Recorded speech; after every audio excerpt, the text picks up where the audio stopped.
After the World War I, the first very traumatic war, representatives of the belligerent countries, as Wilson for the United States or Clemenceau for France, met in Versailles to impose tough conditions to the loser, Germany. In this new industrial revolution, a new working process appeared, the Fordism, which is mixing a scientific organization of work with the increase of salaries. The key of this method is the assembly line, that permit a good division of work and the rapidity. Thanks to that, the productivity of work increased and the workers could spend more time with their families. Prosperity in daily life. During the 1920s, United States knew an economic boom thanks to mass production, new methods as Fordism, and new products.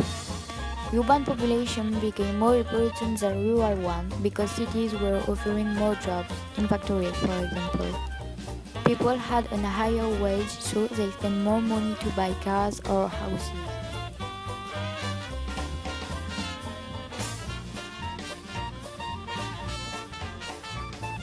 Traumatized and tired by the war, American citizens wanted to have fun.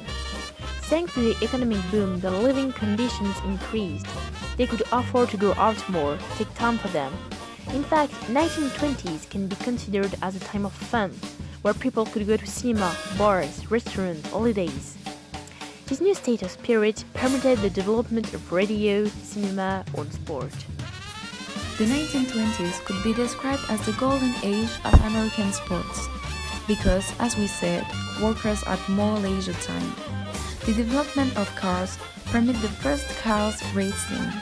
This was such a dangerous sport, but it was the start of many sportsmen, such as Frank Lockhart. But there were no sport that really needed as much people as baseball. Babe Ruth was the most popular baseball player and was considered as one of the biggest American sportsmen ever. 1920 was also the year of the creation of the National Football League. That sport became really popular in the city of the Middle West. Red Grant was a really famous football player. Thanks to him, thousands of people met in stadium. The nightlife was as active as the day life. In nightclubs, people were drinking alcohol, smoking abundance, dancing Charleston on Louis Armstrong and Duke Ellington's jazz musics.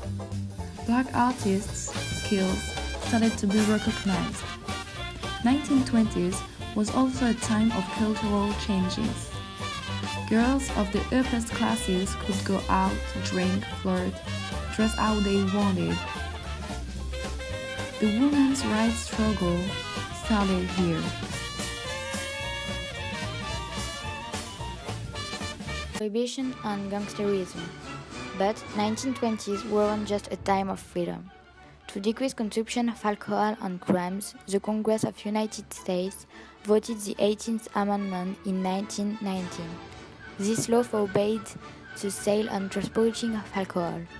But, contrary to expectations, the consumption of alcohol had never been so high. Indeed, people were making alcohol on their own or going to secret bars, usually called speakeasy. Some people, like Al Capone or Lucky Luciano, took advantage of the situation and opened an illegal market. This prohibition made them so rich that Al Capone could make $6 million a year. His rise ended in 1930 when the police apprehended him and sentenced him to 11 years in jail. The corruption proved that this prohibition was vain, so in 1933, the 21st Amendment repealed the 18th because it had increased violence and for economic reasons. Immigrants rounded up during the Palmer raids. Waves of immigrants arrived in America. America developed a real fear of communism after the Bolshevik Revolution. This is the Red Scare. The United States Department of Justice, led by Alexander Mitchell Palmer, decided to act. Between November 1919 and January 1920, they evicted people, mainly by using force, suspected to be radicalist leftist or anarchist. Most of those men and women were foreigners. Those expulsions were called Palmer raids. Those events led to the Ku Klux Klan revival in 1915. Even the youngest children could join the clan. After ceremonies of initiation, rituals, rallies, new KKK members had to accomplish their duty, which was, according to them, told by God, and advocate white supremacy in all races. KKK scared, lynched people during many years, not only blacks, but also Jews, Catholic, communists, European and Asian immigrants. Connected by hatred, fear of the other, and racism, the KKK gathered 6 million of men, women, children at its peak, and was especially popular in Indiana, Georgia, and Tennessee. Its range and power could be seen on political stage, with the famous orator D.C. Washington, or on big parades as in the 8th of August 1925. With a white tunic and mask, they scrolled in Washington, D.C. to show their unity. Fortunately, their ascent was stopped in 1944.